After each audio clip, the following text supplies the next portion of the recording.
कराची के मुख्तलिफ इलाकों में बादल जमकर बरसे, जल थल एक कर दिया। सबसे ज्यादा बारिश सुरजानी में 58% और औरंगी टाउन में 30 और गुलिस्तान जौहर में 20 मिलीमीटर बारिश रिकॉर्ड की गई। ओल्ड एयरपोर्ट पर 18, शारा फैसल पर 16, सादी टाउन में 15, गुलशन हदीद में 12, किमाड़ी, कोरंगी और मलीर में 4 मिलीमीटर बारिश रिकॉर्ड की गई। चीफ मेट्रोलॉजिस्ट सरदार सरफराज ने कहा है कि कराची में बारिश का सिलसिला सुबह तक वक्फे से जारी रहेगा। कराची के मुख्तलिफ इलाकों में बादल जमकर बरसे, जलथल एक कर दिया। सबसे ज्यादा बारिश सुरजानी टाउन में 58%, औरंगी टाउन में 30 और गुलिस्तान जौहर में 20 मिलीमीटर बारिश रिकॉर्ड की गई।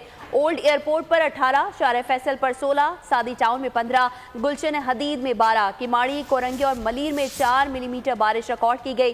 चीफ मेट्रोलॉजिस्ट सरदार सरफराज ने कहा है कि कराची में बारिश का सिलसिला सुबह तक वक्फे से जारी रहेगा।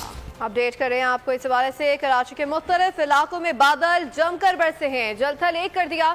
सबसे ज्यादा बारिश सुरजानी में 58%, औरंगी टाउन में 30 और गुलिस्तान जौहर में 20 मिलीमीटर बारिश रिकॉर्ड की गई है। ओल्ड एयरपोर्ट पर 18 और शारे फैसल पर 16 मिलीमीटर बारिश रिकॉर्ड की गई।